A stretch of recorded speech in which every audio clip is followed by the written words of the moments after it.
the pitying eyes, the sudden remembered appointment. But Daniel Brooks did not look away. He did not offer empty reassurance. What he did instead made her forget how to breathe. He stood up. That was the first thing Daniel Brooks did. Not to leave. Not to make an excuse. He pushed his chair back and walked toward her. The hostess had already started to move, flustered, looking for a solution to the doorway problem that Lena had created. But Daniel reached the entrance first.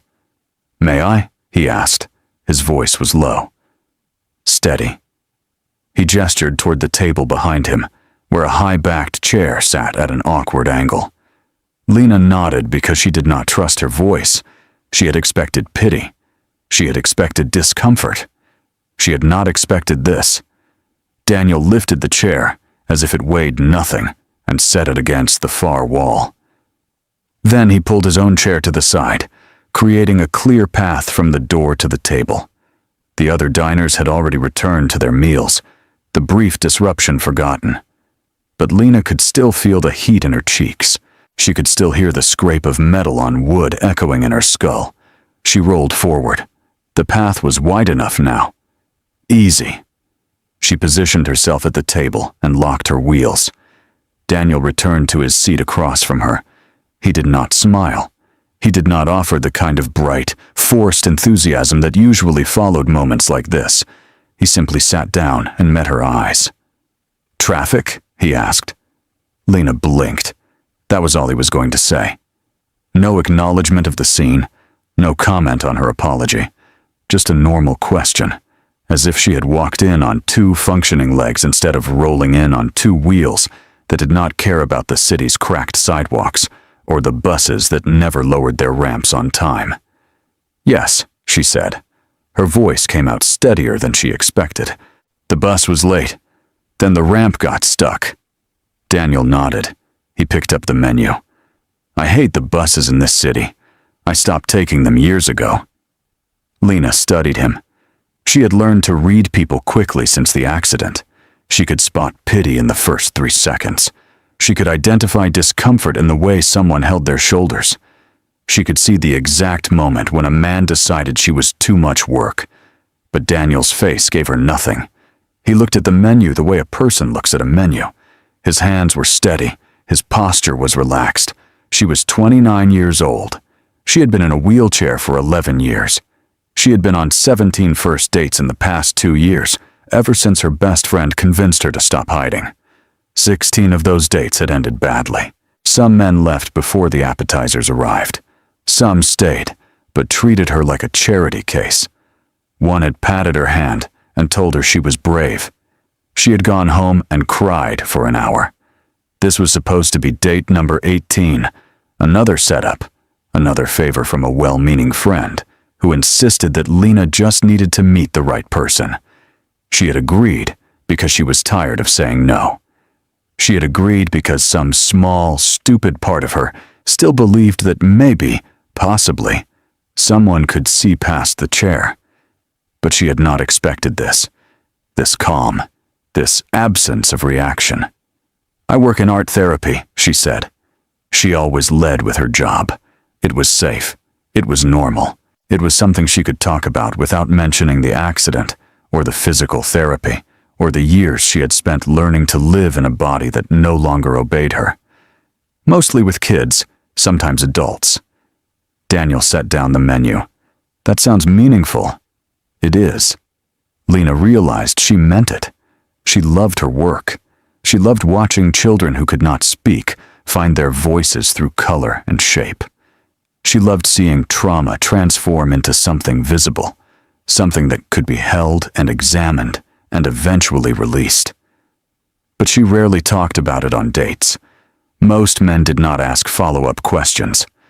Daniel asked a follow-up question. "What made you choose that field?" Lena opened her mouth, closed it. The real answer involved the accident. It involved the 6 months she had spent in rehabilitation, the therapist who had handed her a paintbrush when words failed, the way art had saved her when nothing else could. But she was not ready to tell that story. Not yet. Maybe not ever. I liked art, she said instead, and I wanted to help people. It was not a lie. It was just not the whole truth. Daniel seemed to accept it. He told her about his own work, restoring old houses that the city had forgotten. He spoke about wood rot and foundation cracks, and the satisfaction of bringing something broken back to function. Lena listened. She listened harder than she had listened to anyone in months. The waiter came. They ordered. Lena chose pasta because it was easy to eat and would not embarrass her if her hands shook. Daniel ordered steak. The waiter left. The silence that followed was not uncomfortable. It was just silence. I should tell you something, Lena said. The words came out before she could stop them. This was the moment. The moment when she explained all the ways she was difficult. The moment when she gave him an exit route before he got too invested. Dating me is complicated. Daniel looked at her. He did not look confused. He looked like he was waiting. I can't do stairs, she continued. Her voice had gone flat, clinical. This was the speech she had given 16 times before. I need accessible bathrooms. I can't go hiking or dancing or to most concerts because the venues are not designed for wheelchairs. If we go to a movie, I have to sit in a specific spot. If we go to dinner, the restaurant has to have ramps and wide doors. I'm slow in crowds. I need help with some things. She stopped. She had been about to say, I'm a lot of work. That was the line she always used.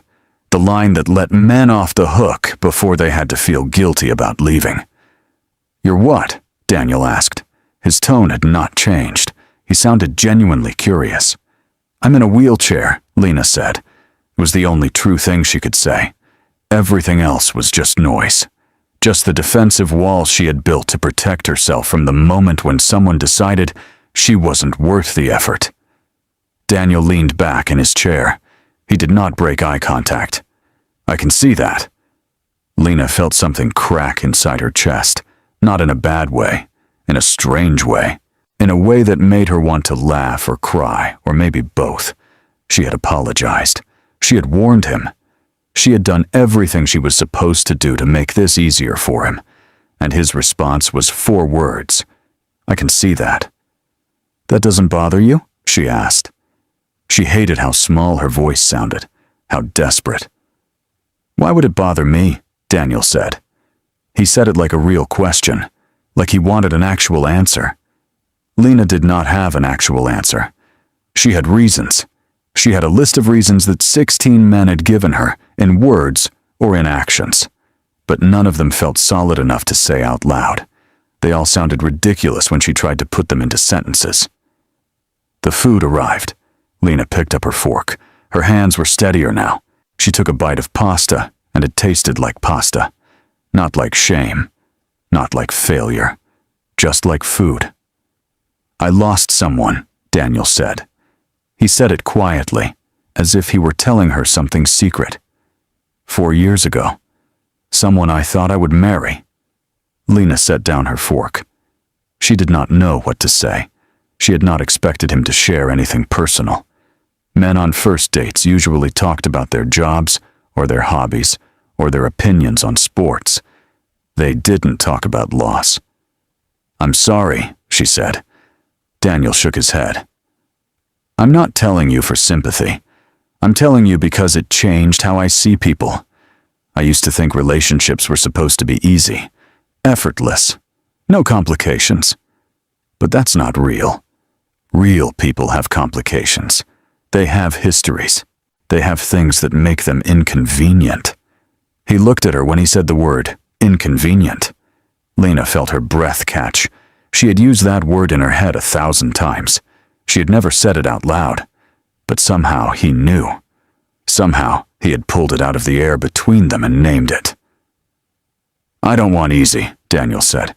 I want honest. Lena stared at him. She had a choice now. She could keep her walls up. She could finish the meal and go home and tell her friend that it had been nice, but nothing special. She could protect herself the way she always did. Or she could stay. She could be present.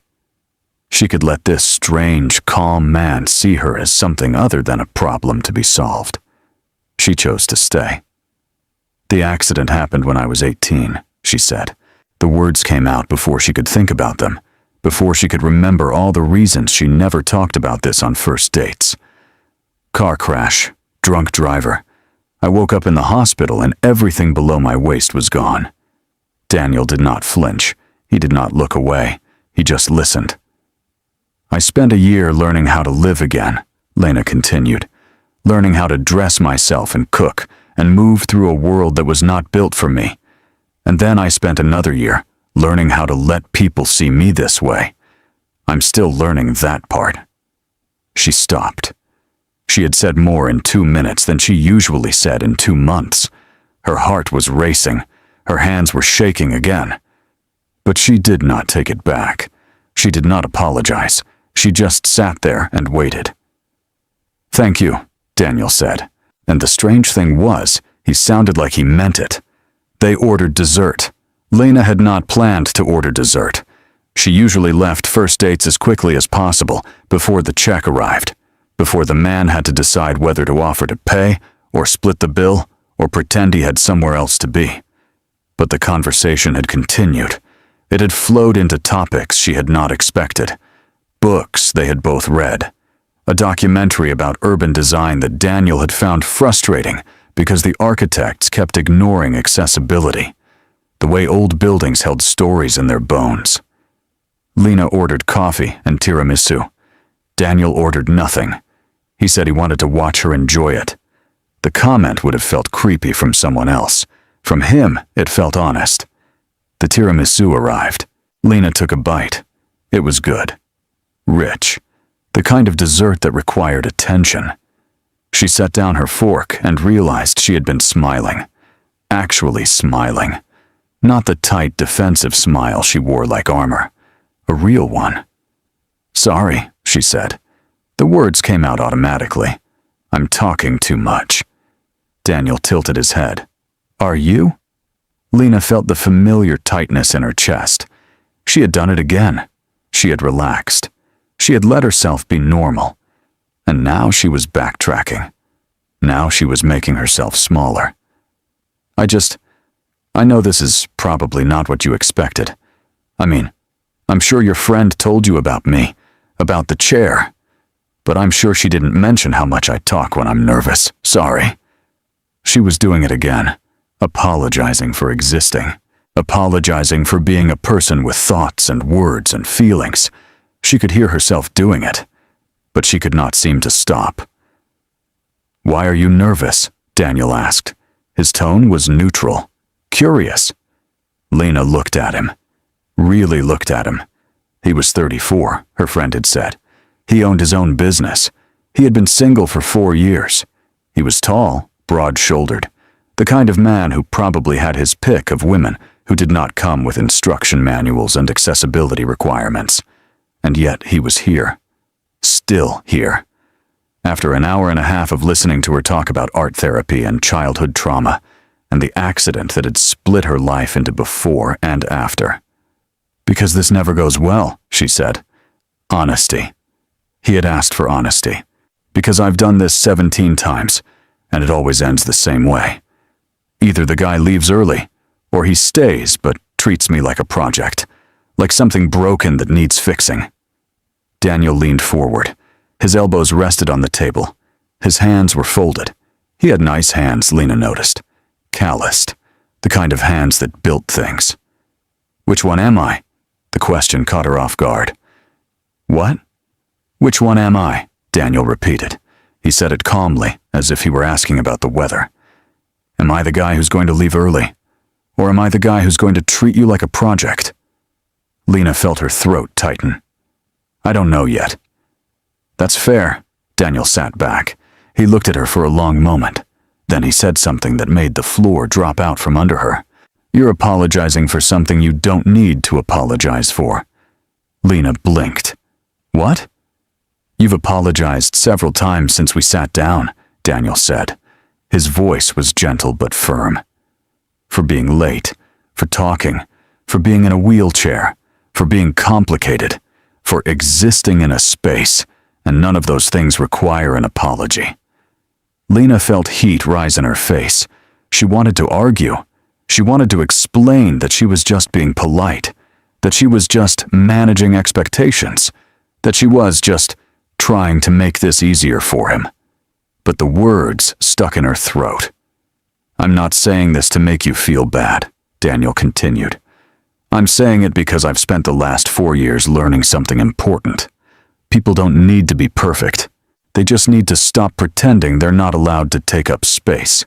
He said it so simply, as if it were obvious, as if Lena had not spent years learning to make herself as invisible as possible, as if she had not mastered the art of apologizing before anyone could reject her.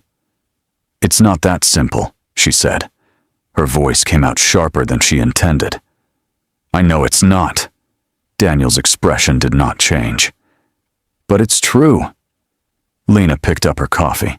It had gone lukewarm. She drank it anyway. She needed something to do with her hands, something to occupy the silence that had opened up between them. She had shared more tonight than she had shared with anyone in months. And now he was calling her out, not cruelly, not harshly, but calling her out nonetheless. "The person I lost," Daniel said, and Lena realized he was still talking, still offering pieces of himself. "Her name was Rebecca. We were together for 3 years. We were planning a wedding. And then she got sick. Cancer. It took her in 8 months." Lena set down her cup. She did not know what to say. "I'm sorry" felt insufficient. How terrible felt empty. So she said nothing. She just listened. "She spent the last 2 months apologizing," Daniel said. His voice was steady, but there was something underneath it. Something raw. "Apologizing for being sick, for needing help, for ruining our plans, for dying. And I kept telling her she didn't need to apologize, that I chose to be there, that I wanted to be there. But she couldn't hear it. She was so convinced she was a burden that she couldn't let me love her. Not really. Not in the end." Lena felt something cold settle in her stomach. She understood what he was telling her. She understood why he had shared this story. And she hated it. She hated that he could see through her so clearly. She hated that he was right. "I'm not Rebecca," she said. "I know you're not." Daniel met her eyes. "But you're doing the same thing. You're deciding for me what I can handle. You're deciding that you're too much work before I've even had a chance to decide for myself." Lena wanted to argue.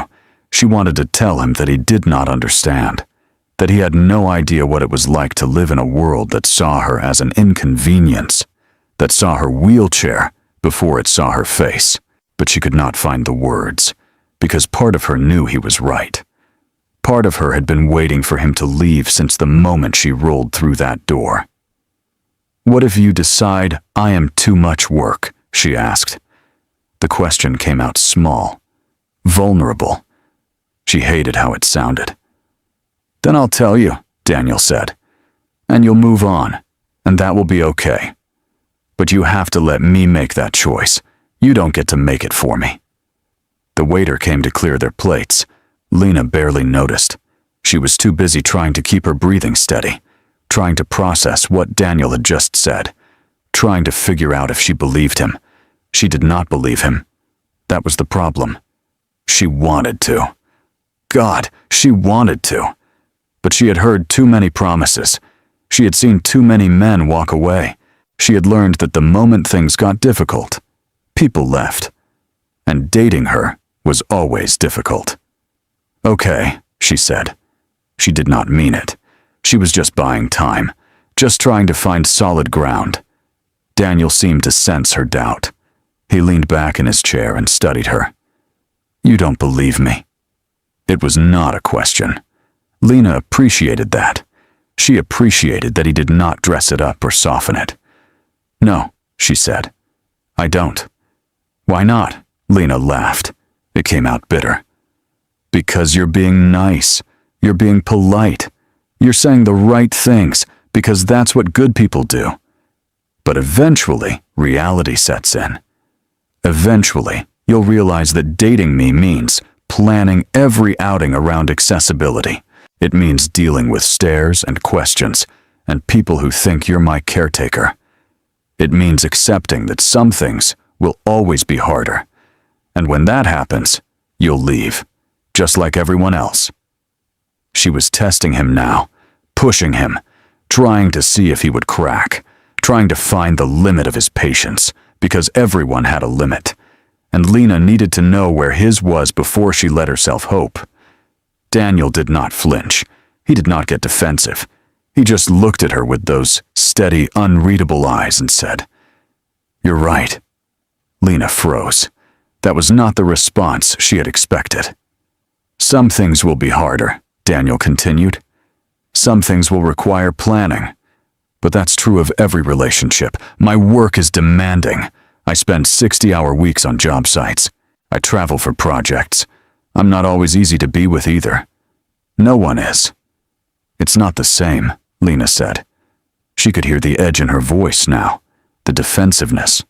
"You're right," Daniel said again. "It's not the same. But it's also not the deal-breaker you think it is." Lena felt her chest tighten. She wanted to believe him. She wanted to let go of the fear that had lived inside her since the accident. But she could not. She could not trust that this calm, patient man would still be here in a month, in 6 months, in a year. "If you keep apologizing for who you are," Daniel said quietly, "then no one can truly love you, including me." The words hit her like cold water. Lena stared at him. Her breath had gone shallow. Her hands had gone numb. She felt exposed, seen in a way that made her want to crawl out of her skin. He had stripped away every defense she had built, every excuse, every apology. And what was left underneath was just her, raw and vulnerable and terrified. "I need to go," she said. The words came out before she could think, before she could stop them. She reached for her bag. Her hands were shaking. "Lena." Daniel's voice was calm, too calm. "I'm sorry." There it was again. The apology, the reflex. I can't do this."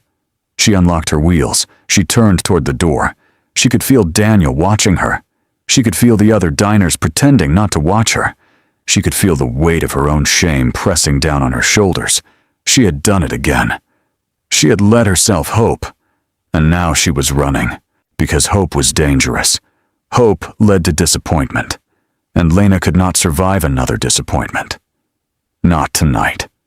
She reached the door, the same door where this had all started, where metal had scraped wood and every head had turned. She could leave now. She could go home and tell her friend that it had been a disaster. She could add Daniel to the list of men who did not work out. She could be safe. But something stopped her. Not Daniel's voice. He had not called after her. Not the other diners. They had already returned to their meals. Something inside her. Something small and stubborn that refused to let her leave like this. She turned her chair around. Daniel was still sitting at the table. He had not moved. He had not tried to follow her. He was just sitting there, watching her with those steady eyes. Waiting. Not pushing. Just waiting. Lena rolled back to the table. She did not know what she was going to say. She did not have a plan. She just knew she could not leave. Not like this. Not when he had seen her so clearly and had not looked away. "I'm scared," she said. The words came out raw, honest, in a way that hurt. "I'm scared that if I stop apologizing, if I stop making myself small, you'll see how much I need. And you'll leave, and I won't survive it." Daniel looked at her, not with pity, not with the soft, patronizing sympathy she had seen on 16 other faces. He looked at her the way a person looks at another person who has just told the truth. "Thank you for saying that," he said. Lena felt her breath catch. "Thank you." Not, "It's okay." Not, "You don't need to be scared." Just, "Thank you." As if her fear were something worth acknowledging instead of something to be fixed, or dismissed, or talked away. "I don't know what to do with that," she said. Her voice was unsteady. Her hands gripped the armrests of her wheelchair. She felt raw, stripped. Every defense she had built over the past decade was gone, and what was left was just this, just her fear, naked and exposed.